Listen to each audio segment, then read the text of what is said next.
Welcome to the Popcorn Talk Network, for the online broadcast network that features movie discussion, news, and interviews. Press 1. Popcorn Talk. We talk movies.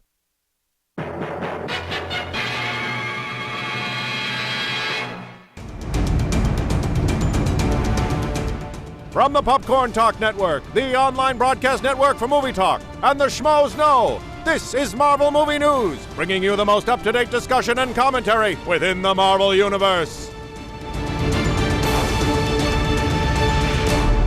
Excelsior to your merry Marvelites! Welcome to our 18th show of the year, 32 in all. We are the Marvel Movie News, coming to you live from the Danger Room, where we tell you all the news from all the studios and why you should be excited as we are about that news. So I need you to subscribe to us on iTunes at Marvel Movie News, or find us at the Popcorn Talk Network at YouTube/Popcorn Talk, and you can find us on Popcorn. Matt Key kills it with the Popcorn Talk. It's so hard to say. Pop-Tart Talk. PopcornTalkNetwork.com, or follow us on Twitter at Marvel Movie News PTN, or at Facebook/Marvel News Show, and like us. Wow! It is so many words, he says. Matt Key, I commend you for your Marvel Movie News diction. So we are the Great Lakes Avengers of a team today. That's funny. I was going to say Avengers West Coast, but I guess we are more like, you kind of give the Hawkeye vibe to Matt's Captain America. A little new Avengers action happening. And Hawkeye hangs out over there, and then he sometimes Great Lakes it up. So I feel like, the Great Lakes Avengers team. I like us. Thanks, guys. So I'm Coy Jandreau at Coy Jandreau, taking over for Matt Key, who is sick, and Meredith Placko sick. So feel better, everybody. And we have with us Alan Kistler at Sizzler Kistler. I wrote Doctor Who history, and I'm a big geek. And he's here all the time. And he's off the couch today, sitting up here. Yeah. Great Lakes Avenging. And and I am Adam Gertler at Adam Gertler. I host the DC Movie News Show, which will be going after this. We have also, on top of Great Lakes West Coast Avengers, we have a little Amalgam Comics going on. And I also host FX Movie Download on FX. I do some junkets, red carpets for FXM, and I make sausages for Doghouse Restaurants. Truly? No, they're so good. That's amazing. No, they're so good. This is a real thing. Yeah. Good God, how do you follow that? How do you make freaking sausages? I'm Robin Fuqua. I am a special effects makeup artist and a painter, and I do not tweet, but I am Miss Orderly and the #1 on Instagram. And I, too, am a geek. And welcome. So this is all of us, all introduced. And I brought my lovely girlfriend, the Lady Steel, who's unmiked, hanging out. And Power Season 2 just got picked up, so you might see some more of her after that. Nice. Oh, really? Were you on Power Season 1? Yeah. What were you doing on that? No one can hear me. I will speak on behalf of her. She's Chaotic Chick on Power Season 1. That's amazing. So, I haven't seen a single episode. I love the comic. I read a ton of the comics, and I decided because of the Batman PS4 that's coming out, I'm gonna get the PS4, so I'll be able to be on the Sony PlayStation Network. It all ties together. It makes sense. I like it. Powers. I'm so glad it's coming back, and I'm so glad there's so many networks doing awesome comic stuff. Yeah, Charlton Copley's on that show. That's crazy. And tying into new shows, we're gonna start off with Fox. New Mutants is suddenly getting a show. We don't know. It just happened. I'm excited. Josh Boone's going to co-write and direct it. He's great for it. He leads a really good young cast. So what do you guys think? I mean, I'm wondering which version of New Mutants is this going to be. I remember the classic, Sunspot was in there, and Cannonball Magic was in there, right, too. Magic. It was Peter Rasputin's sister. Right, Yeah, that's Magic. right. That's Ileana. That's Magic. Right, so, and then that became X-Force, right?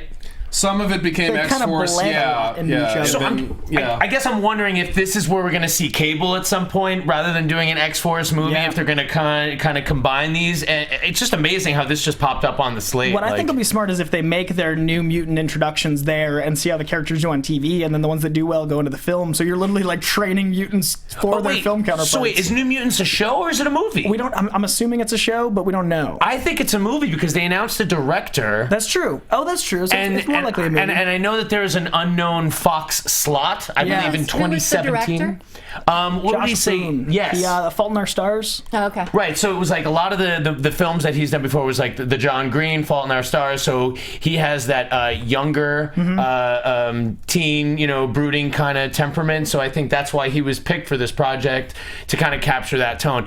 I just think it's great that Fox, with the success that they've had recently, it was going down there for a minute, and now it's like the engines are back and it's going down the mountain, and they're like, no, X-Men are great. Now we're going to do everything with this X universe. I feel like Matt Vaughn just picked up the ball and ran it at first class, and then it made it like Days of Future Past was fantastic. I feel like the momentum is incredible, and after falling with Wolverine Origins and X-Men 3, it was bad. It was a bad stumble. Yeah. But also, Deadpool, I mean, the first couple X-Men movies, like you had mutant teenagers and students there, but they were very much the side characters who could be endangered and give some motivation. No one was looking at them as the heroes. And then X-Men First Class showed, no, the teens who were actually learning how to do things can be the heroes. Yeah, and I love that about it. And I think that what's happened, in the past 15 years since we saw the first X-Men movie is that now everybody is acutely aware of how much we want continuity, how much fans love Easter eggs continuity and crave a shared universe. And that's what Fox is they're really trying to get their ducks in a row. And I think moving forward that there will be continuity. I think the timing, in the 80s, I think it's all gonna meet up and sail in the same continuity. I think New Mutants is their Guardians of the Galaxy. I think they're throwing something completely left field. That way they can tie into really interesting continuity. Like you're saying, like you've got your mainstream, then you just go up here, and then you can trickle back as much as you want. I think it's a brilliant move. The only thing, we're all excited about the Deadpool stuff. I know we're going to talk about that as well. The only thing that I'm questioning right now that Fox is doing is this Gambit thing. Because it just seems like and I think Channing Tatum's great, but it just seemed like Channing Tatum put himself out there saying he wanted to be Gambit, and Lauren O'Donnell was like, what? 22 Jump Street made how much money? Okay. I just don't know that Well, it's kind of like when they did the Daredevil thing, and Ben Affleck wanted to be Daredevil, and all of a sudden he got Daredevil. Did that happen in that situation too? Basically, it was like, let's not talk about it. I'm just going to say that, I think the Channing Tatum thing is actually cool, but I'm hoping that it's not how that went down, because that pretty much ruined my life. Right, you want the fact that they have an idea for a story to be sort of paramount. Yeah. Not to confuse that with a different studio, but, you want the story to lead, not the actor, and filling the needs of an actor just because he's so popular. Right. Or someone's friend saying, I really want to be. Yeah. I really want to be that. He's a strong enough character to carry a movie, so I think they could do if they have the right script, I think it could be really good for expanding their universe. And New Mutants is a movie. My apologies, guys. There was supposed to be that X-Men show, and I was so excited this was that. So I know, and I think that the president of TV said that TV was full of superheroes, so that the TV president of everything. There's so many shows. So moving on to X-Men Apocalypse. Speaking of Gambit, that release kind of hinted that Gambit and Wolverine were in it, but everything we've heard says they're not in it. Wolverine is supposed to be done after Wolverine 3. Do you guys think we'll have Hugh Jackman in X-Men Apocalypse? I think you have to, honestly. If you don't, then they're going to have to make some reference to, he's in Weapon X right now or something. Yeah. Here's the thing. Wolverine in the past is in a great place after Days of Future Past. We don't know what's going on. We don't know how he's going to get his adamantium. Right. We have, Mystique pulls him out of the water, right? Is that the last thing that happened? The Stryker pulled him out. But wasn't it Mystique as Stryker? Honestly, I do not remember. No. Yeah, I do not remember. It was Mystique as Stryker. I think you're right. I can picture that. I'm the DC host, guys.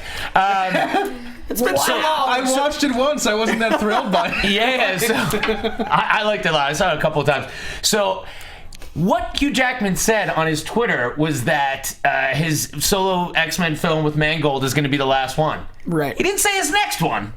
He said his last one. That's true, and it comes out in the order that would be not a lie. That's tricky. You're not gonna. I gotta think that Wolverine will be part. Let him be a Sousson of Wolverine. Like he doesn't need to be the main guy. But Xavier and leave. You need to pop some claws. He photobombs it the whole thing. Yeah, exactly. He just shows in, pops a claws. Apocalypse is like. See, I wanted him to be one of the Four Horsemen. I really was kind of counting on that. Has that happened in the continuity? It has, right? Yeah, he was definitely. Yeah. Okay. Mm-hmm. And he's also like the way the X-Men movies work at Fox is they're like, who's doing really well as an actor? That character will be really big in the movie. Yes. So I can't imagine Hugh Jackman won't be. So we assume he'll be there. I'm excited. Hope it happens. I'm most excited for Archangel because when I was reading the X-Men comics, I only knew the blonde Angel in back issues. Right. I was like, this gorgeous guy. I'm like, I only knew Archangel, and then I grew to love him. And then at some point, I remember they gave him his blonde eyebrows back, and he slowly started getting his back. And then he molted the armor off, and his wings came back. And they kept going back and forth between how much much they wanted him to go back to Old Angel and how much they want to keep Archangel. Chris Claremont is probably the best guy because he's had the longest run. He basically wrote a soap opera run of that comic. He was so great at suppressing these characters, at giving them things to deal with, like taking Archangel's beauty so away. Many layers then. Xavier taking his powers away. Like he put. I mean, in his original plan, he was going to do more of that because Phoenix wasn't going to die. She was going to basically be lobotomized so that her powers didn't operate anymore. And you would have to see Jean Grey live with having once been a mutant and now feeling crippled. Oh, that was the original. Oh, wicked. Yeah, that was the original idea for Phoenix. And then what happened was that when in the scene where she absorbs the sun, John Byrne, being the artist, added that we saw aliens on a planet nearby dying. That wasn't in the original intention. And then the editor at the time was like, well, she killed a civilization. So you can't just take away her powers. He's like, you can't just take away her powers. She's got to pull an ultimate price for this because she's done something unforgivable. I would watch that movie. I like Claremont. I would watch that movie. And then also with Cyclops, the whole deal with him, he was originally going to have with Jean, and then Madeline Pryor was not going to be a clone of Jean. It was just this woman who resembled Jean, but who Scott would have to love on her own terms. And it was going to be that Scott would retire from the X-Men and become, at most, a political activist for mutants, but would be done with the action life while Storm took over. And he was retired for a while. Yeah, all these movies. I want that one. You know so many X-Men that don't exist. They're awesome. Right? I like these worlds, man. Yeah, I seem to remember at that same time, didn't Scott retire from the X-Men for a while? Because isn't that how eventually they started X-Factor, right. No, Scott did retire, and the idea that Claremont had that he would stay retired as a superhero, that he would help on political stuff, and he would sort of be that old guard. But then Marvel wanted to do X-Factor, and their whole idea was, we want the original team to reunite. So suddenly, in the first issue of X-Factor, Scott acts totally out of character by basically abandoning his wife and child because Jean might still be alive. And which is even worse when you consider Scott's an orphan himself. But now he's like a terrorist. Cyclops is like a whole nother thing. Cyclops he's had a history. Been ruined by a lot of different things in my mind. It's going to be interesting to see how in the movies they bring together Havoc and Scott because they seem like very disparate ages. And they're completely because you had Havoc is fully grown in the 60s right now. Like they were at a hockey game and posted pictures of their jerseys together and they're hanging out trying to build that brother bond. Right. But how will that work? Continuity bond. You're talking about the new Scott Summers, right? Yeah, the new Scott Summers. No, the new Scott Summers has to have been born earlier because this takes place in the 80s. Right. And he's already a teenager. And the original X-Men, he's in his 20s when that came out. And that movie wasn't even supposed to take place in the present day. It was supposed to take place in the near future. It was supposed to take place now. It's going to be like a big 90s shrug. The whole movie's just going to be like continuity. So could it still be, if that works out, let's say this is in the 80s and Scott Summers is in his 20s, then I guess Havoc could be in his 20s too, or would he have to be in his 30s now? They were really close in age growing up. Yeah, right. Were they twins or is one older than the other? Scott is supposed to be the older brother by about 3-4 years. That's what I thought. So they're going to have to switch that. Yeah, we've already messed it up, or Havoc's now a cousin. You don't need continuity. It's overrated If they switch that up a little bit, I'm okay with that. If as long as they're both in there, I'm happy. Yeah. But moving on to Deadpool. Deadpool excitement. We have that Mother's Day picture, which is continuing the best marketing campaign I have seen in a movie. Ever for a movie. They're literally releasing a single photo. And costing Fox nothing. Nothing. And it's just viral, like a tweet. Just viral. And Ryan Reynolds basically tweeting as Deadpool continues to be the funniest way to advertise a movie. It's perfect. Yeah, that's cool. The mayor of Vancouver just hanging out with Deadpool is the best marketing they could have had. He's at the same time rehabilitating the memory of Deadpool from that abortion of a film, and also his own reputation as an actor who's had a series of his bigger films at least have been real flops. Yeah, he's had a long line of flops, and now.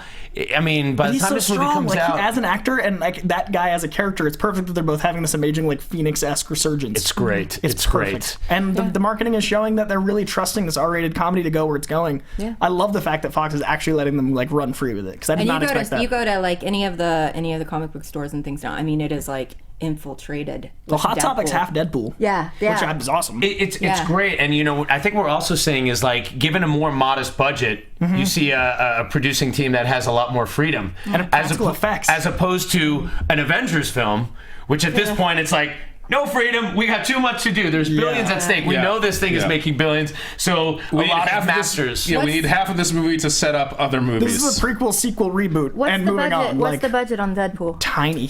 I heard it was like around 70. Yeah. What? I think so. X-Men 1 was 90, and that was 10 Ryan years I ago. could be totally talking out of school. Wow. He is saying they don't have money for crafty, like jokingly, but in all seriousness, like they're doing all practical effects because they can't afford CGI. That's how a movie should be. Because Actually, it's better. Yeah, practical is better anyway. I'm so Way excited. better. Yeah. Have you seen the videos of him like in costume being pulled into cars and Yeah. stuff? And it's literally like some guy on a rope going, "Ugh!" Yes. That being said, that the whole test footage stuff was all CG, Yeah. and it was fantastic. It was like the best CG I've ever seen. Like, And that was I like maintain it was 6 years ago, 5-6 years ago. No, it was like 2 years ago, I think. I don't know. Wow. Yeah, it was like two years ago. It was released at Comic-Con last year, so I don't know how long Okay, before so that they 2 did it. years. Right. But I mean, if that was what Deadpool looked like in the movie, Still excited. I'd be great with it. I mean, it looked fantastic. I think Deadpool's going to be the thing to redefine. I think as Guardians redefined Marvel, Deadpool's going to redefine Fox and start a new enterprise. And how about this? Like, that comes out in February? And then, like, in March, it's Batman v Superman, and then it's so there's no more, like, waiting for the summer movies anymore. There's just, like, recover in January. Yeah. You'll be seeing Star Wars for the 5th and 6th time. I was looking back at the movie release dates. Blade can't see came it out anymore. 4 years before Blade 2, and in that 4 years, we had one movie that was X-Men. Like, now Yeah. it's like every few months, it's like, Crazy. Can you remember? Like, I mean, remember waiting sometimes- for comic movies, and now it's waiting to, like, get over them. Although sometimes this does backfire with the scheduling because sometimes some folks aren't seeing it or they're in a weird mood seasonally. Like Punisher Warzone was this sort of like epic violence on such a fun comic book level. That just didn't go. And part of that was you would look at the reviews and everyone's like, this isn't really a Christmas movie. Yeah. It's like, yeah, it's not. Don't say Really? it's just happened. It just happened. Actually, Lexi Alexander, the director, had argued with marketing apparently, like, no, this isn't a Christmas movie. Don't release it during Christmas. I'm hoping it gets a really good like spring pop and it really pushes the numbers because nothing's going to be competing against it that big. You're So right, It's going to be yeah. great. It has Yeah. the most chance to profit in a weird February slot. I think it can't lose. And you know, just to bounce off that, like I really hope, you know, I think the big problem with the Punisher movies was just like it didn't seem to really focus on him as a character, and I think that's when we see these movies be the most successful is when we take the time to invest as an audience in the character, then we can watch everything else. And Reynolds play knows out. the character, man. Like if anyone's going to play Deadpool, Ryan Reynolds loves Deadpool. It's so also, perfect. with some of these characters who are especially anti-heroes or possibly villains, depending on you need someone to counter that. And Chuck Dixon, who wrote Punisher for years, and also wrote Batman and other characters, talked about how it was weird to Marvel that for a while Punisher would be a great seller in other people's books, but not in his own books. And even if they had Spider-Man in a Punisher book, it wasn't quite selling as much as if he showed up in Spider-Man's book. And what he realized was, Punisher is sort of the villain in his own book. And you don't just have nastier criminals to go up against him. You need sort of a noble cop or someone to balance the morality. And writers who've done it really well have been like Garth Ennis and Who was Greg Rucka. that was the Max series, right? Yeah, Ennis Ennis did is the Punisher. Max That was series. my favorite Punisher that I read regularly. Who was his partner? The guy that was Soap. That's the character you need. You need a character you like need a that. Character named Soap? Yeah, It's like the Weasel character. Yeah, he's Weasel to Deadpool. It was yeah. literally his name. Like he was Wow. Detective Soap. I'm So terrified. Tom Hardy as Punisher, and then Tom Hardy. TJ Tom Miller. Hardy is no, we have everything. TJ Miller. But then Deadpool. also, like even in Greg Rucka's run, he immediately had there was a woman who was sort of having her own Punisher origin, and that was used as a balance of like what her emotional journey was in relation to him, because it's one of those things where like that helps you learn more about the character by showing someone next to them who they are not. Well, I think that's what they're doing. The Deadpool villain, like they have a really great opportunity to show what Deadpool isn't by having an alternate version of him as the villain. It's brilliant. It's gonna be great. Absolutely.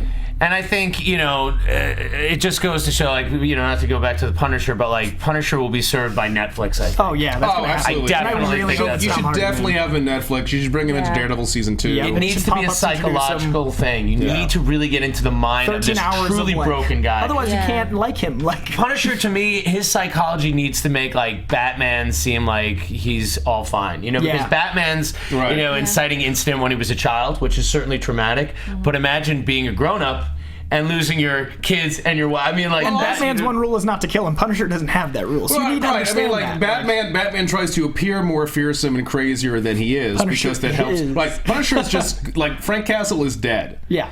He's dead. Yeah. There is a creature now called Punisher. He's a wraith. I mean, I think it's so ripe to explore, but I really think that this is one character you can't get in a 2-hour movie because otherwise it's a guy killing people, and it's hard to side with him. And if you Breaking Bad the thing, and you realize, all right, I realize I've invested all this time Breaking Bad, to invest in a bad guy, but I still root for him because I've been with him on this whole journey. What we're saying, Netflix, is you have our money. Yeah. Moving on to Marvel. Sure. So they announced that Black Panther, well, they didn't announce, it's been hinted at, that Ava DuVernay and Rick Famuyiwa, that I believe the names, might be in contention for directing Black Panther. So I think we're getting closer and closer to, if they announce the director, moving forward and maybe seeing a teaser. Hopefully it starts popping up soon. I'm really excited. Both those directors are great. I think we could really, I think one did Dope and the other did Selma.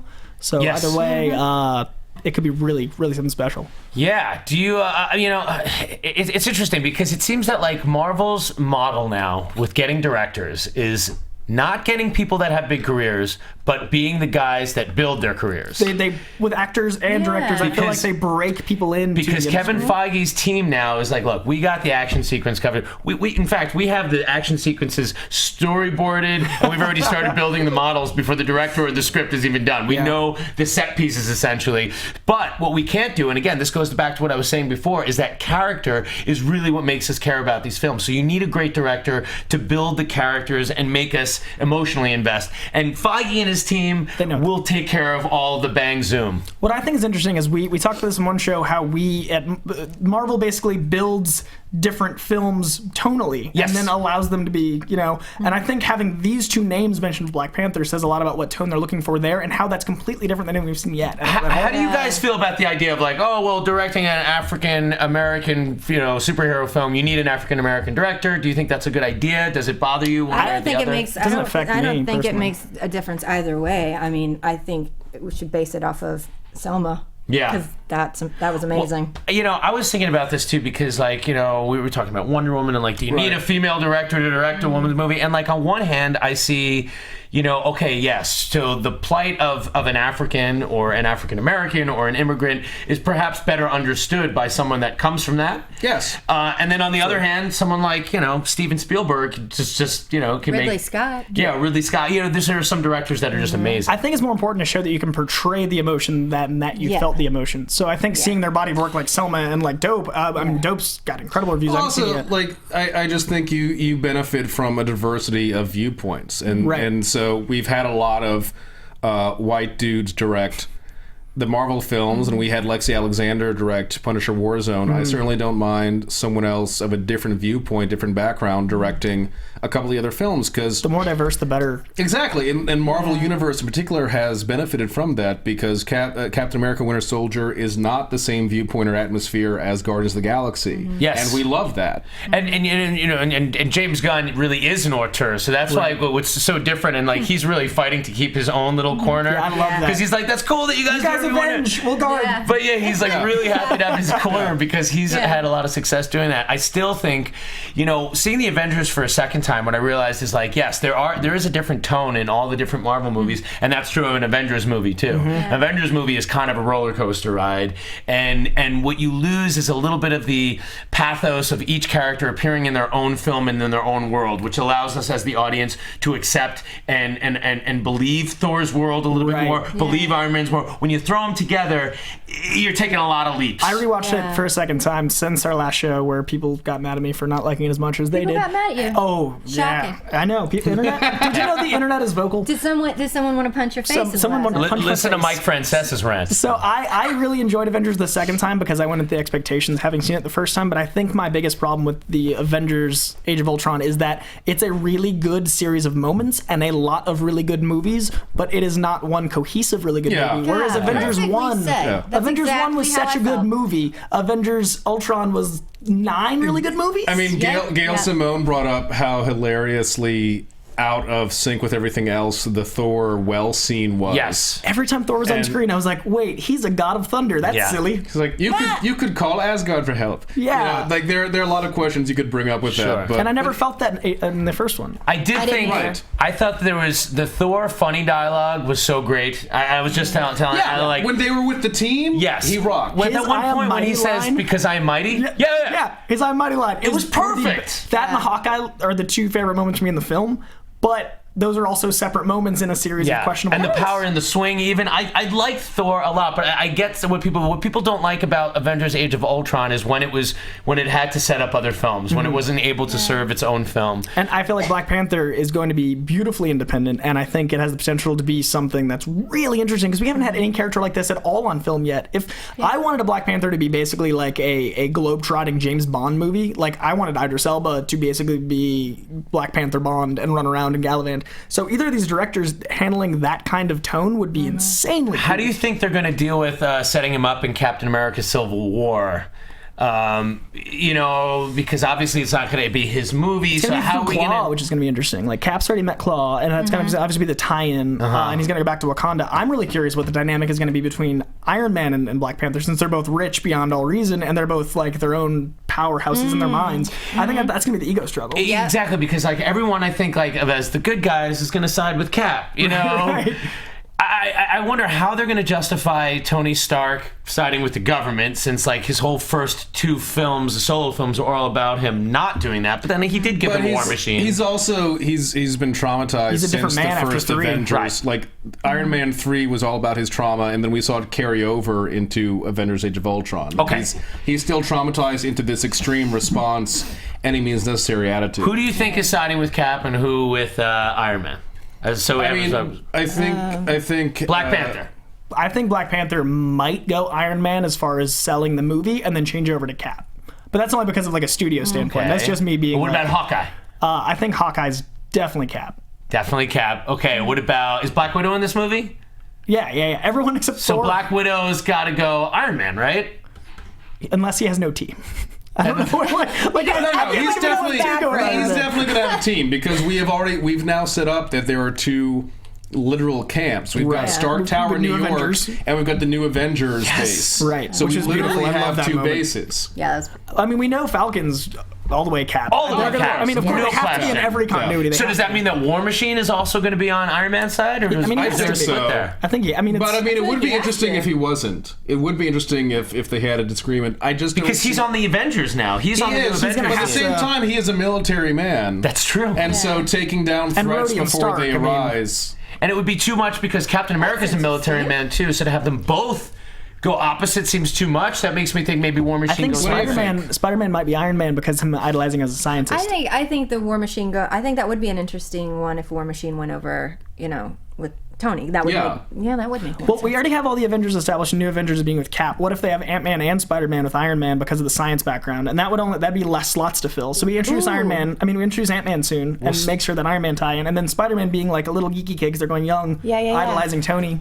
I think you take that kernel of Civil War My where you head's gonna have this explode. young Spider-Man. I'd love to see him in his ragtag kind of costume that he put together. Yeah. Tony Stark takes him under the wing. Oh, those are Exactly. cool web shooters he came up with. Let me show you when I applied a little Stark tech to Iron it. suit. Yeah. So we get him totally set. Even if it's not the full-on Iron suit, maybe we get the Iron Spider or not, but either way, it's going to end up Spider-Man going totally independent at the end of it, and going completely the other direction. And I think that's gonna be Black Panther too. Personally, I think Black Panther's gonna be the one that doesn't pick a side, and he's gonna be the one we like see eye to eye with. I think he's gonna be our POV, which is why this movie is so important. I mean, and the absence of Thor is interesting because then you have Vision and Scarlet Witch to act as Cap's powerhouses. Right. In the Vision's the absence new of Thor. Exactly. It's I want good. a whole Vision movie. The two of them. Oh yeah, Paul Bettany was was so incredible. Did you So much hear the good story there. about how he was told he wasn't going to be in Hollywood again? No, go on. So apparently I wanna hear that. he'd walked out of a meeting because it's been a while since he's been on screen as a character. Like he's been a voice in the Iron Man films. Yes. But Yeah. that's been him recording for 3 hours and then he leaves. Yeah.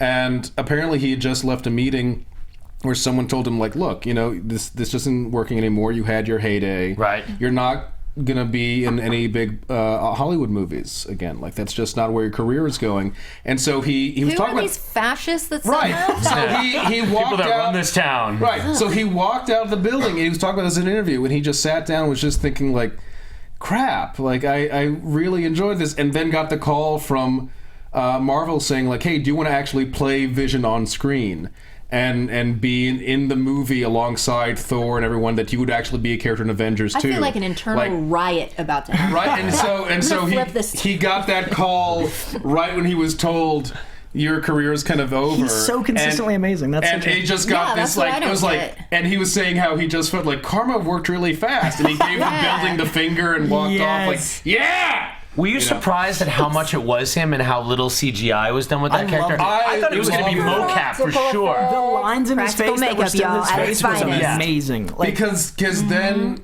you immediately buy into Vision being a person and not a machine, because you get to see Paul Yep. Bettany's eyes. Yep. The second time seeing it, he really saved the movie for me because I loved it when it got sort of like philosophical. It was these two AIs talking about humanity, live or die, and I love the scene. The scene when they showed them as like their graphical readouts. That was when it got really beautiful and introspective, and like I wanted more of that movie, but it really saved it there's for a me. bunch of great movies. It was a lot of great moments. Just as a side note on the Vision thing, I think that right there is a perfect example. The way he looked is a perfect example of use CGI. I know they use some CGI on him, but use CGI when it's necessary. To enhance. You know what I mean? It's the Yes. difference between, and this steams my boat, man. I have to tell I love the Damien expression. this one. Steaming Steams your my boat. boat. It's a The boat run. end of Avengers when you see Thanos with Damien the first time, and it's like, that's good,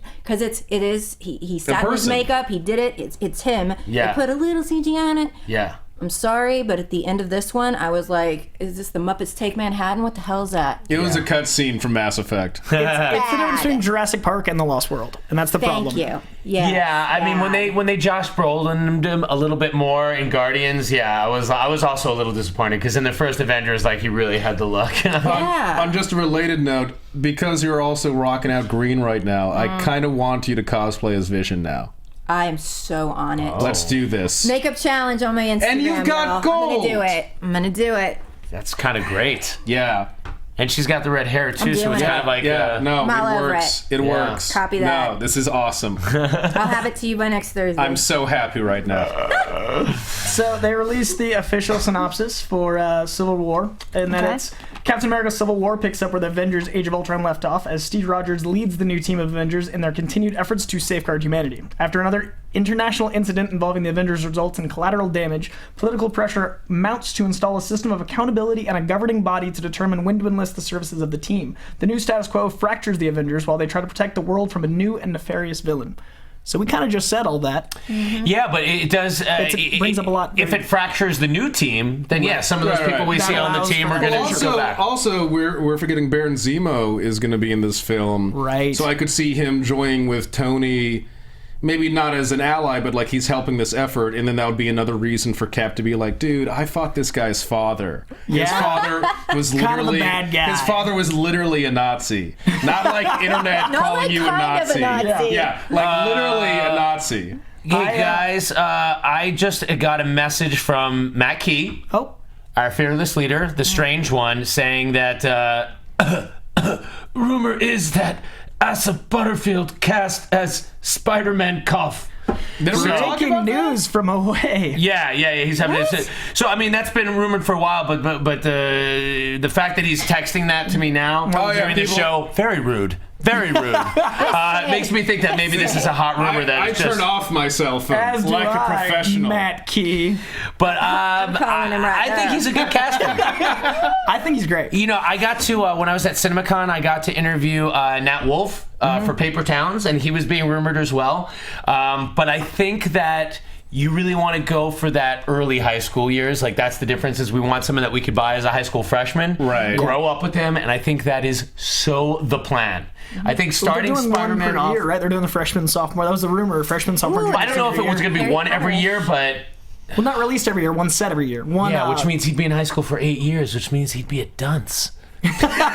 Or he'd be a CW actor. He's just said 35 in high school. Yeah, That's exactly. The new Saved by the Bell. They had 2 graduation episodes. fine. That's fine. I think that's a good rumor because I love all the years of Spider-Man. I love it when he's in high school and then I love it when he's in college. I think Asa is a really strong choice. He was great in Ender's Game, regardless of how He the movie was. Like, I liked the movie more than I expected because of. It was one of those movies I saw when it was on TV and it was cable and it was just like let it play and there was a lot less expectation and I was like, oh, that's fine. I don't know if he looks like Spider-Man as much as I thought Andrew Garfield looked like Spider-Man. Like, I can't quite picture it in my head, but he's a good enough actor that I'm willing to like really experience it. Like, I think it's. It's a parallel universe. it's fine. I couldn't visualize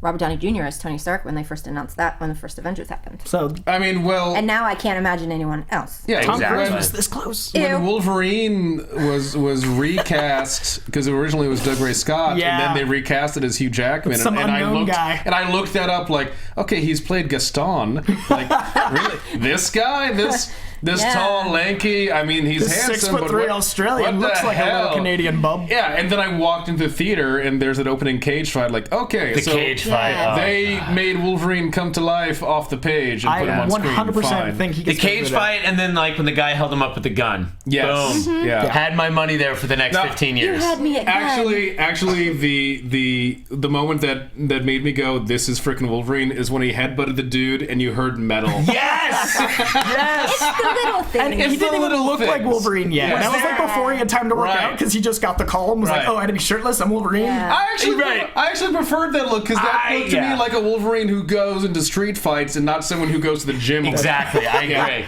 I agree. But and also in The Wolverine, which I thought was better but not great. To It was me, alright. it was the hunting scene. First two when acts- he tracks the the first two acts The hunter. were first 2 acts That were third great, act- and then we got that freaking robot. The Transformer that was suddenly in the movie, and she had a tongue. What was that? Nah. Moving on was weird. quickly back to Civil War. We haven't Yeah. talked about the funeral pictures yet. The rumor is there's a funeral taking place in Civil War. So is it Who do we Is that theorize? what? Is that because of a breakdown? Quicksilver's or? Is that because we of don't know. acting breakdown? Oh. Yeah, apparently they're looking for upscale men and women to go to a funeral scene. So someone's dead. Oh. I mean, is it Quicksilver? Would that be the easy out, or do you think someone dies and we're? I think they put Quicksilver? I think they put Quicksilver in Peggy? a machine. I think he's. Oh, that makes sense. Peggy Carter. Yeah, Peggy makes sense. Oh, that's a good That'd be very call. because he'd be Cap would be on his edge.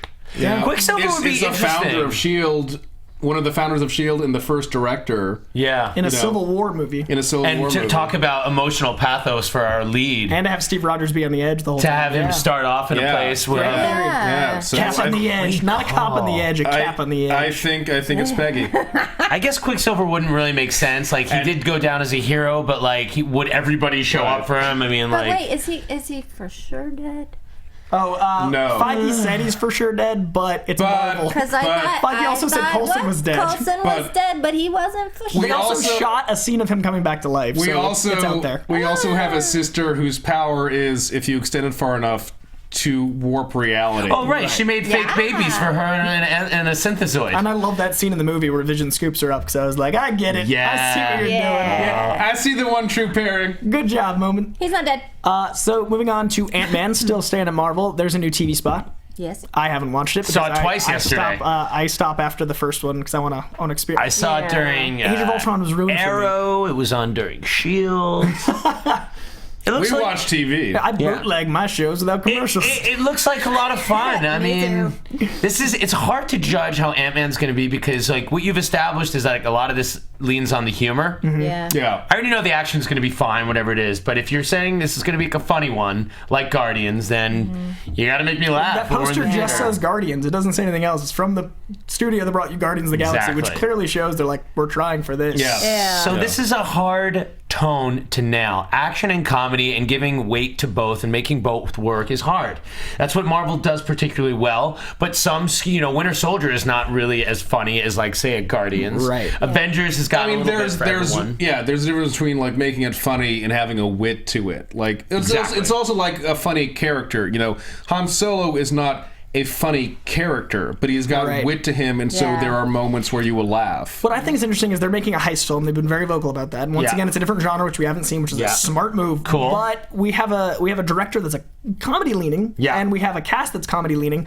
So a script that's certainly by Edgar Wright is comedy leaning. So, well, and Adam McKay, right? Right. I mean, those three guys are kind of the. So if we have that team and we trust Marvel for the action, as we just said we do, how does that blend? Which is my only concern.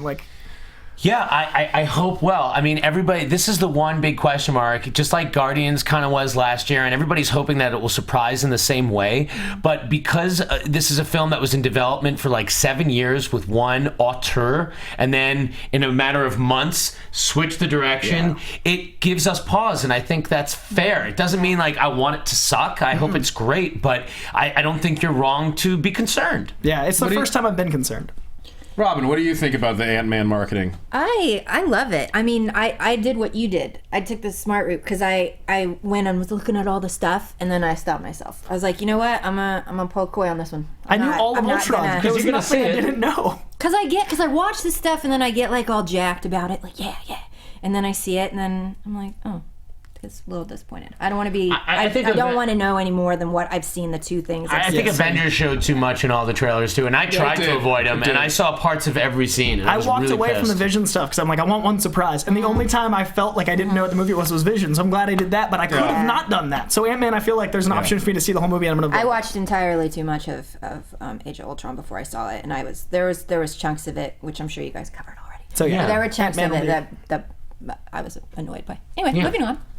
So we said long ago we were going to shout out people that liked our stuff on iTunes because we get plenty of YouTube viewers, but iTunes needs the love too. So I want to say to the Constellation, who gave us a lovely review, you're awesome, and Action Hero 321, thanks for being awesome, and CZ81.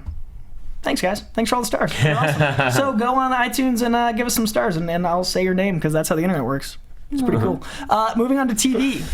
Agent Carter, second season. I'm excited because I think Agent Carter is more in the direction of Marvel on TV without having to be Netflix than S.H.I.E.L.D. is per se. Yeah. So I think it gives S.H.I.E.L.D. more potential to turn into Agent Carter since Agent Carter's coming back. That being said, I recently rewatched Agent Carter, and the story definitely has some weak points. I don't think it holds a lot, and it's definitely, I think, reliant on you already liking Agent Carter. And the basic world she inhabits. So I do think there's a bit of an insider baseball, which sort of explains some of the low ratings to me. I think it's stronger than S.H.I.E.L.D. It's also not a perfect show itself. I think we forgave a lot of it because we liked the direction of the story, and we liked Agent Carter more than half of the characters on S.H.I.E.L.D. Right. You know? And the flavor. They get the flavor is so nice. Amazing. Exactly. But season 2 is the opportunity to take all of the flavor. Absolutely. I'm so excited for season 2. I hope they get to explore more of this corner of the Marvel Universe where they have a little more freedom because they don't have to worry about the movies coming out so much. And there's a whole movement on Twitter about diversify Agent Carter, which I think is a great idea. There are lots of minority characters, lots of women characters that maybe aren't fitting into the movie plan and maybe don't work for what they're doing in S.H.I.E.L.D., but it would totally work for Agent Carter. Yeah, I agree. And I think that Agent Carter has the potential to be better than any... With the flavor that's already established, I think it has the potential to be one of the better shows on TV, and I'm glad a second season is giving them that opportunity to find its voice, with the flavor. I think I'm excited. I like her as a lead. Do you think we'll see more Howling Commandos in season 2, or do you think they're going to get away from that? I would guess a couple of the Howlers in season 2. I'm really curious about... Fans liked it a lot. I mean, and also the Howlers do become a part of S.H.I.E.L.D. traditionally. So I can see a couple of them coming back. I don't know if we'll go on another mission. Should I watch? Okay, so I'm going to give a shout out to Meredith right now. Meredith's opinion on the Agents of S.H.I.E.L.D. She seemed, I don't know what it was, but she doesn't watch it, correct? I don't watch it either. Okay, so here's the deal. Based off of that, I play things in the background while I'm painting. So I watched the entire first and second season of Arrow, and then I watched the first season of Agents of S.H.I.E.L.D. just so I could have an opinion. I haven't gotten to Agent Carter, but I didn't mind Agents of S.H.I.E.L.D. I thought it was... Yeah? Did you watch both seasons or just the first season? I don't think it's... I've just seen the first season, but to be honest, I mean, granted, the only things I play while I'm painting is things that I can just listen to and don't really have to focus on. I would never watch Breaking Bad while I'm painting. Right. But I'm not mad at it. It's fun. I'm not mad at S.H.I.E.L.D. either. Like there are shows on television adaptations where I will get mad. Like Agents of S.H.I.E.L.D. just didn't really hit it for me either. There would be like half the stuff I thought was really strong, the other half I just thought was just here. The season finale I thought was really strong. I know you haven't seen it yet, but there are some great moments that happened with Coulson, with the Inhumans. My overall feeling about S.H.I.E.L.D., I believe I'm with the camp that thinks it really kicked into gear after the Winter Soldier plot once they started to play. It did get higher, but it still wasn't enough to interest me personally. I think, and I know this would never happen because it's on ABC, which is why the Daredevil model is better. It's too many freaking episodes. It's too many stories to break and shoot. It's like 22, right? Yeah. It's too much. I think that's an old model. I'd rather see Peggy and S.H.I.E.L.D. and get a third one in there. Get a spinoff. You still have your marketing. You still have your advertisers. I know the actors don't want to hear that because they're going to get paid less, but if you want a hotter, more intense story, all the shows that have broken the bank, I'm talking about your Game of Thrones, your Breaking Bad, your Walking Dead, they do 12, 15 a year. They're concise. Even Walking Dead does like 8 and 8 separated, but which is awesome. You gotta focus more on everything's gotta count. I agree. And there's too much filler, and that's why people tune out. The Agents of S.H.I.E.L.D. finale was a series low. And it's picked up again. It was a series low. And then the Flash season finale was like super, super strong. And again, I'm the DC guy. I think Flash is a better show because it knows the tone it is. It fits in its world right. Yes. I've gotten halfway through that first it just fits in its world better. I don't think it's better than Daredevil, though.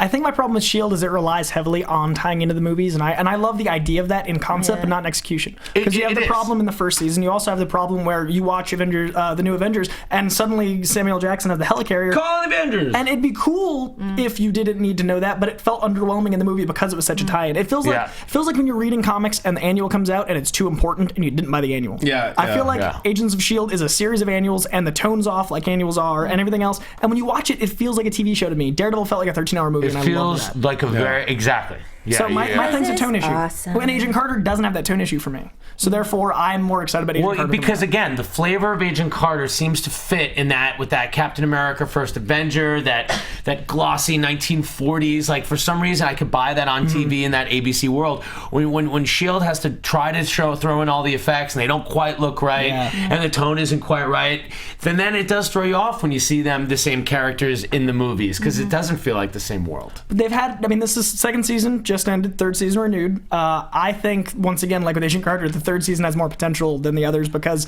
they've now caught up. Everything's in a line. They know where the show is. They know where it's going. They've established a world. Hopefully, third season finally finds. They want to start a super team now. They have a mission.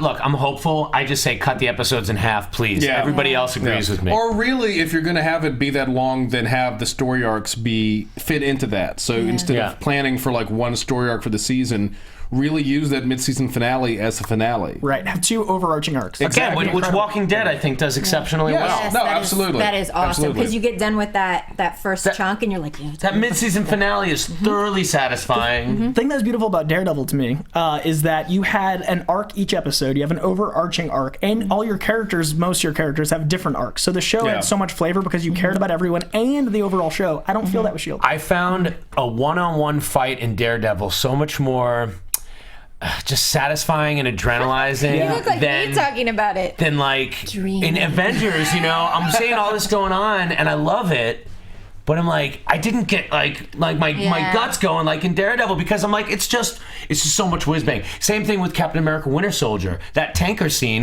is the best thing that Marvel's ever done ever. Elevator because scene it was too. Elevator scene too. but because I'm focused on one thing. Yeah. And then that opening sequence in Age of Ultron, not to bag on it, but it is so clearly like Thor is like the movement of Thor. It's like it looks like a video game. He has no weight. There's no weight. And then there's another thing with Hulk in an elevator where the physics felt off. This was like problems I had with like the first Sam Raimi Spider-Man. I'm like, the weight isn't there. That was a long time ago. That was a long time ago. So the fact that like in 2015, I need that weight. And it had a blank check. That movie did not have budget. I mean, that movie just went. Yeah. Oh, yeah. My thing is with Daredevil, which is what we're moving on to next, but while we're on Daredevil, I think that the fight choreography and the evolution of Daredevil his emotionality in the fights evolved more as a character than the characters evolved in all of Age of Ultron. And it was like, short of Hawkeye and Iron Man, I felt the emotionality of those characters was stifled because of how whiz-bang it was. And in Daredevil, it was the opposite. And that's crazy. Yeah. It's a perfect example. It's 100%. And Joss Whedon can write, man. That guy knows what he's doing. I know, and I loved his dialogue in this film. It was really that, and all the stuff about Joss Whedon coming out and being really open about the disagreements he had with the producers. I feel like we as the audience kind of the ones who lost out, because I love the Whedon moments, and I love a lot of the, I'll call them the Feige moments as well. It was like we keep saying, it's like multiple movies in one. It's not like I think, oh, just let Joss Whedon make his movie. Like, he wanted Spider-Man to show up, like, in the end. Like, that would have been kind of jarring. Like, I don't know that... It was unnecessary. It's too big a moment. I mean, to just be like, if he showed up like in the room with the new Avengers, then I'd be like, that sucks. Yeah. But if they showed like a back alley and a swing and a kid like whipping off a suit, well, that's awesome. You know, or a post-credit moment even. But not a, oh, hey, by the way, we own Spider-Man now. Because that's all it would have felt like. It would have been like, guess what we get? Yeah, and Captain Marvel too. Like, just too much to throw those in there. So I don't think one is right, one is the other. But like, Daredevil keeps you interested because, at least for me, when it's like the legal show, I'm into it. I'm not waiting. Like, it's watching a procedural. It's a lot of different shows, but it did it by feeling like one show. Whereas Age of Ultron felt like different movies that felt like different movies.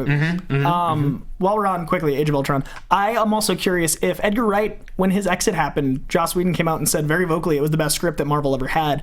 I'm curious if he was kind of venting his own frustrations of him dealing with some of the Age of Ultron around the same time. I think so. Because he was just like, why is he leaving? Oh, I'm in editing. Oh, no, editing. Like, I'm curious if Marvel started the stranglehold around then. The move of him coming up with the Cornetto bar and being very vocal. Yeah. And James Gunn is also friends with the guy as well, so it was interesting how they both kind of played it differently.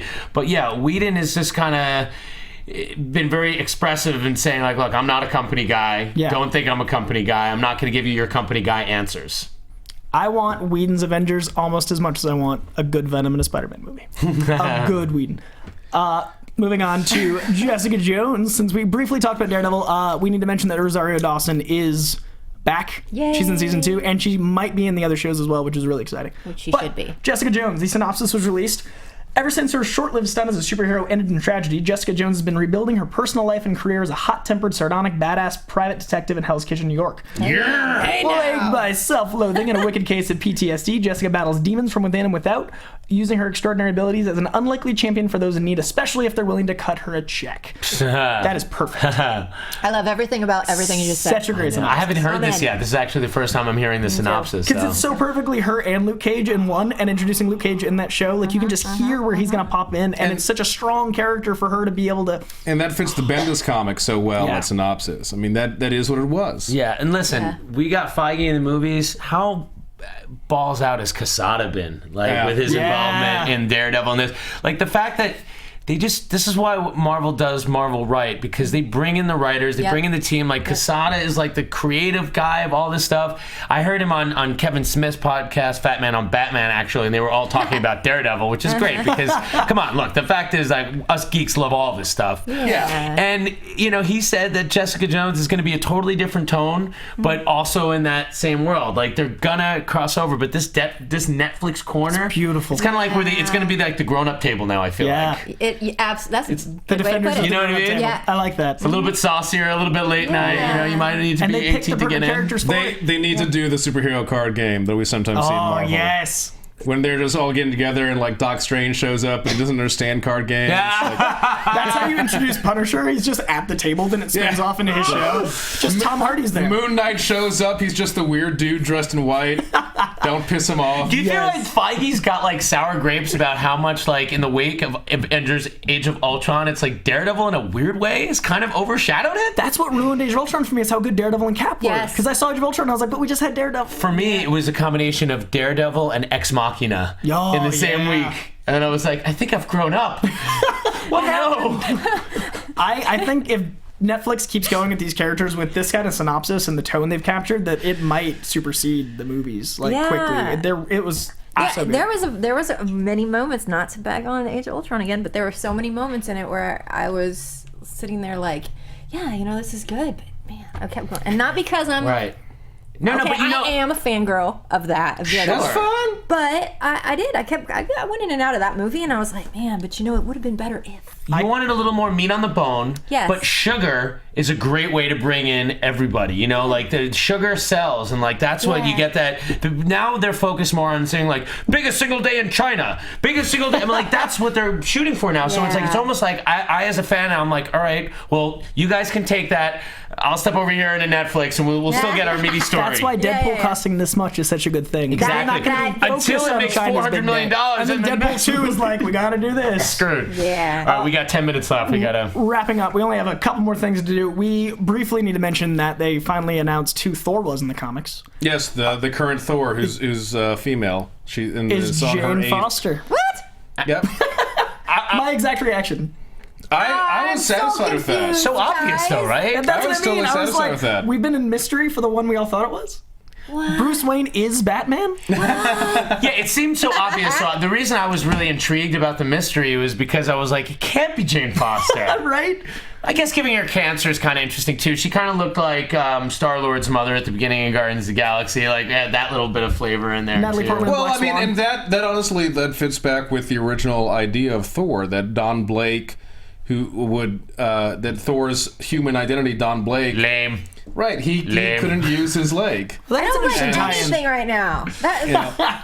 What? Okay, I'm back. It's interesting. No, I think it's got very that interesting because going. the original idea was that Thor would spend half his time as a human who was physically disabled, and then you had this beautiful imagery of the healer and the warrior, the person who was so powerful and the person who was underestimated by everyone around him because of physical disability. And now you have that again for really the first time with Jane. And Secret Wars might erase it all, so we'll see how people like it. Right. We've got one, like, it's starting now. So. I mean, Jason Aaron is a brilliant writer. I loved his work on Thor before. I've loved this arc with Jane acting as Thor, and the fact that like Thor himself, like Odin's son, has become sort of a sidekick but resents that title. I think it's been way fun. I love the development with his parents. The way they're using Thor, I think, is great. Yeah, comics right now are the best they've been in a long time. Odin has become an anti-hero / sympathetic villain in the comic, like, and whereas kind of an ass. Yeah, whereas Freya is now like the one in charge, the one you trust and everything. I think it's been a fantastic development. Can you explain one quick thing to me? I don't want to get off topic, but what is like Asgardia? Yeah. She's moved. She's created a new realm for them. Oh, and so she's called that Asgardia to distinguish it from Asgard, where they used to live. Did Asgard Ragnarok itself, or? I mean, in Marvel, Ragnarok has happened about twice already. Okay. And it'll happen a third time, I guarantee, to tie into the Sauron movie when that Saruman happens. with me. I just got lost. I know, exactly. I'm back again. Okay. So before we take off, we have the Wizard World question, in which you get the opportunity to get 2 tickets to Wizard World. You have to get there, but once you get there, we get you in the door. Our question, which I'm super excited about the results of, I can't wait to hear what you guys think, is if Civil War was a romantic comedy, what would the tagline be? So what's that little oneer on the bottom of the poster if you have like Cap and Iron Man battling but looking lovingly into each other's eyes? What do you want a rom-com tagline for Cap Civil War to be? And tweet us, Facebook us, email us. If you for some reason have our emails, contact us. And whoever gets that, we'll get 2 tickets to Wizard World. These colors don't rust. Ah. It begins. Yeah. So, I don't know if that's a romantic comedy. do we... I love the delay reaction. What is wrong The delayed, with me? because I saw the gears. was Just like, what's gonna come out? What's gonna come out? So, any final Good. thoughts on this news, you guys? Anything you want to talk about? Fox, Marvel, TV, Netflix, or comics before we take off? No, just, I mean, like, comics are great. I like them. Yeah. I'd like to say I like them. Looking forward to the next season of Agent Carter, and I hope that New Mutants is good and doesn't go totally weirdly into all the demonic stuff that the comic went into. Unless Doctor Strange does it right. Yeah. I will let you know. I know the jury's out. We hope it's going to be great. But I did get to interview the 4 cast members of the Fantastic Four at CinemaCon. I got Miles and Jamie, and then I got Michael and Kate, and it was cool. and they haven't seen the film, so they don't really know how good it is yet. But so those interviews with the cast should be on FXM, maybe FX, for the week or so, maybe preceding the red carpet premiere of Fantastic Four, which we all hope is great. That last trailer was great. I'm excited now. Oh, I was proud. Any final thoughts? I don't like my Ultron funny. Sorry. Fair. No, I got you. And I like the color red. Moving on. I liked Ultron more the second time, audience. It was better, but Daredevil's still better. So we have to specially thank our sponsor, Wizard World. They've got conventions coming up in St. Louis on May 22nd, 23rd, and 24th. In China, yes, the sponsor of Age of Ultron, China, on May 30th, June 1st. And they're back in the States in Des Moines on June 12th through the 14th. So don't forget to subscribe to us on iTunes at Marvel Movie News and on YouTube through the Popcorn Talk Network. Thanks, guys. Have a good show. Thank you. From producers Maria Menounos, Kevin Undergaro, Phil Svitek, and the entire Popcorn Talk Network, we would like to thank you for tuning in. For questions or comments, be sure to visit popcorntalk.com. I'm Sir Richard Wentworth, and this has been a presentation of the Popcorn Talk Network. The views expressed herein are those of the hosts only and do not necessarily reflect the views of the Popcorn Talk Network or its owners or principals.